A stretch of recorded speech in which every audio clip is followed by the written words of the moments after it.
امام حسین رضی اللہ عنہ کے نام پر فقیر بنانے کے تعلق سے چند سوالات ہیں۔ سب سے پہلا سوال تو یہ ہے کہ کچھ علاقوں میں لوگ منت مانگتے ہیں کہ اگر میرا یہ کام ہو گیا تو میں اگلے سال امام حسین کے نام پر فقیر بنوں گا، اور کام ہو جانے کے بعد وہ 1 محرم الحرام سے لے کر 10 تاریخ تک اپنے گھروں سے رنگ برنگے کپڑے پہن کر، کہیں کالے رنگ کا ہوتا ہے کہیں سرخ رنگ کا ہوتا ہے، وہ نکل جاتے ہیں ننگے پیر ننگے سر اور بھیک مانگتے ہیں، گھومتے پھرتے ہیں، ٹرک میں کبھی سوار ہو گئے، کبھی کسی کی کار میں، کبھی کسی کی بائک پر، یہاں سے وہاں یہاں سے وہاں، اور 10 دن پورے ہونے کے بعد وہ گھر واپس آ جاتے ہیں۔ بعض مائیں منت مانگتی ہیں کہ اگر میرا یہ کام ہو گیا تو میں 2-3 دن کے لیے اپنے بیٹے کو فقیر بناؤں گی، اور چھوٹے چھوٹے بچوں کو فقیر بنا کر انہیں گھر سے نکال دیا جاتا ہے، پھر وہ بھی 10 محرم الحرام کے بعد واپس گھر آتے ہیں۔ بعض جگہوں پر یہ منت مانگی جاتی ہے کہ اگر میرے گھر اولاد ہوئی یا میرا فلاں کام ہو گیا تو میں اپنے بیٹے کو ہمیشہ کے لیے امام حسین کا فقیر بنا دوں گی، اور ہر سال پھر ان بچوں کو پابندی کے ساتھ بچپن سے لے کر جوانی بڑھاپے تک امام حسین کے نام پر فقیر بننا پڑتا ہے۔ تو اس طرح بچوں کو یا نوجوانوں کو فقیر بننا اور ان کے امام حسین کے نام پر نکلنا، بھیک مانگنا، مسلمانوں سے، غیر مسلموں سے، دکانوں پر، گھروں میں، یہ ساری چیزیں کیا درست ہیں؟ کیا اس سے اسلام اور سنیت کو فروغ ملتا ہے؟ کیا یہ واقعی اہل بیت اطہار کی محبت اور امام علی مقام کے ایصال ثواب کا اور ان کی غلامی کا ثبوت ہے؟ مفتی صاحب قبلہ سے ہم گزارش کرتے ہیں کہ اس پر وضاحت کے ساتھ ہماری رہنمائی فرمائیں، تاکہ اللہ تبارک تعالی ہمیں حق کو سمجھنے اور حق پر عمل کرنے کی توفیق عطا فرمائے۔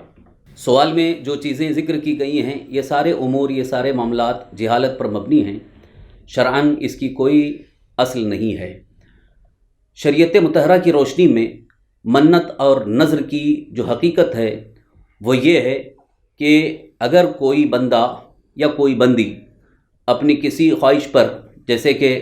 میرا بیٹا شفا یاب ہو جائے تو میں یہ کام کروں گی، یا اگر آدمی یہ منت مانتا ہے کہ میرا فلاں کام ہو جائے تو میں یہ کروں گا، تو اس منت کے لیے حکم یہ ہے کہ کسی عبادت یا کسی نیک کام کی منت مانی جائے۔ اسی لیے فقہ کا قاعدہ بھی ہے اور حدیث پاک کی روشنی میں حدیث پاک کا مفہوم ہے لا نذر فی معصیۃ، کسی گناہ کے کام میں نذر نہیں مانی جا سکتی۔ تو اب یہاں پر جو نذر کا ذکر ہے، جو منت کا ذکر ہے کہ فقیر بنانے کی منت ماننا، یہ تو ایک طرح سے گناہ اور معصیت ہے، اس لیے کہ حدیث پاک میں اس کی سخت ممانعت آئی ہے کہ جس کے پاس ہوتے ہوئے وہ اگر کسی سے دست سوال دراز کرتا ہے، بھیک مانگتا ہے، تو کل قیامت کے دن وہ اس شکل کے ساتھ آئے گا کہ اس کے بدن سے گوشت نوچا ہوا ہوگا اور صرف ہڈیوں کا ڈھانچہ نظر آئے گا۔ یعنی بلا عذر ہوتی یہ مانگنا یہ سخت حرام ہے، سوال کرنا یہ ناجائز ہے، لہٰذا اپنے بچے کو امام حسین رضی اللہ عنہ کے نام پر فقیر بنانا یعنی بھیک مانگنے لگانا، یہ کہاں سے درست ہو سکتا ہے؟ اور ہماری پچھلی تاریخ میں یعنی